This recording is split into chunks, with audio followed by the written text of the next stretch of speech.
Good morning and welcome to Way Too Early on this Monday, November 14th. I'm Sam Stein in Washington alongside Jonathan Lemire, who's reporting live this morning from Bali, Indonesia. Now, President Joe Biden will hold a news conference in just a few hours as he meets with Chinese President Xi Jinping. Their first in-person visit since Biden took office comes amid heightened tensions between the U.S. and China over technology, Taiwan, and China's tacit support of Russia's war in Ukraine. But President Biden is counting on his personal relationship with Xi to establish red line issues. I know I'm coming in stronger, but I don't need that. I know Xi Jinping. I spent more time with any other world leader. I know him well. He knows me.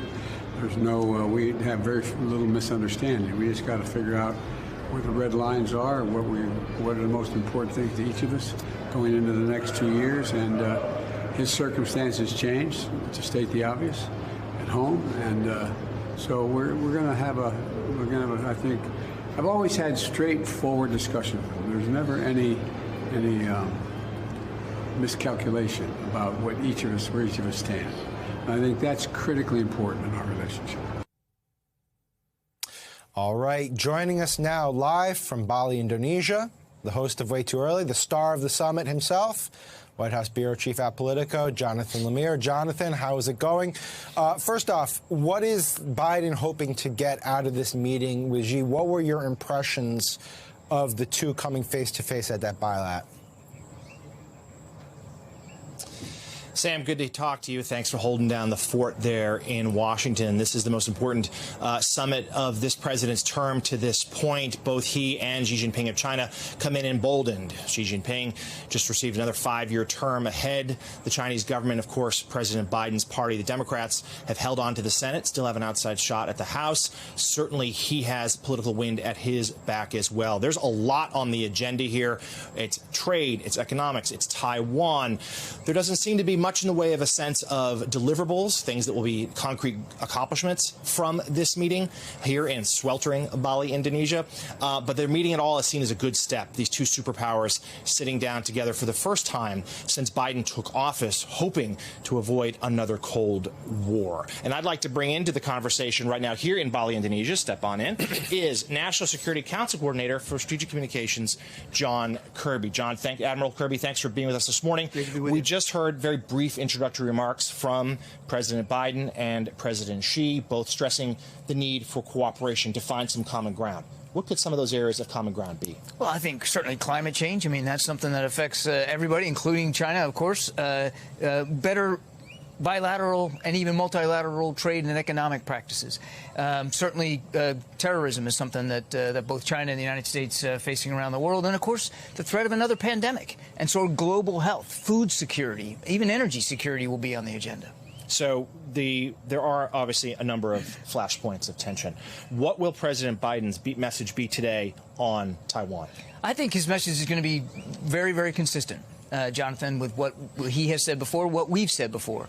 A one China policy. We don't want to see the status quo across the strait be changed unilaterally, certainly not by force. He's going to make it clear that we're not seeking a conflict with China, but we are seeking good competition, and he's going to feel very comfortable about the United States' ability to compete right now.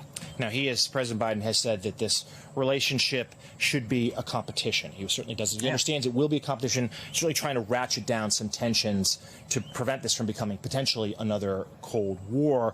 But one area of disagreement, of course, is the approach towards Russia, where China has been supportive of Vladimir Putin to this point. Putin, we should mention, skipping the G20 here in Indonesia, but has not outright condemned the invasion as well, and though has not supplied arms, has continued to provide an economic lifeline to Moscow. What will President Biden say to Xi Jinping about Vladimir Putin? His message will be the same, I think, that he's made to countries around the world. Nobody should be helping Russia kill innocent Ukrainian people, which is what they're doing right now, make no mistake about it. So I think he'll be very firm about that we want the whole international community to continue to find ways to isolate Russia. Now, heretofore, President Xi hasn't been willing to do that. That's not been China's stance. That's unfortunate. They continue to buy Russian oil. Why we're pursuing a price cap on oil to kind of limit the ability for Mr. Putin to profiteer off of that. Now, you're right. They haven't condemned the invasion, but they also haven't materially supported Russia in terms of military equipment. And Admiral Kirby, Sam Stein in Washington has the next question for you. Yeah, Admiral, thank you so much. I know it's hard to read into these opening statements at these bilats, but let me ask you to read into it a little bit here. I was struck by how President Xi said things like, a statesman should be known for how they lead their country, and it's not that the current relationship is not what the international community expects of us. What's your read of that? It seemed to me, at least, that he was saying he'd like to tone down the tensions, that there may be common ground. But obviously implicit in those comments are that things need to get better. They need to improve. I'm just curious what your read of that exchange was.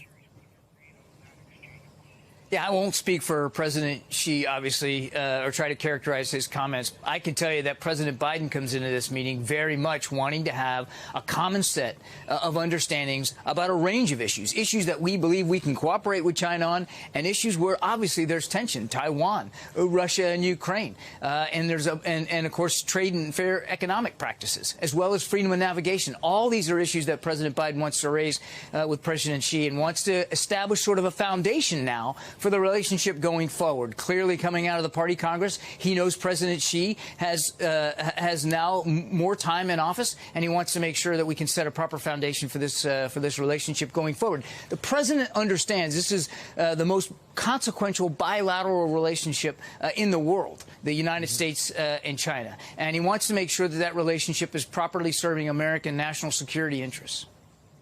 All right, Admiral Kirby, Jonathan Lemire, thank you both very much.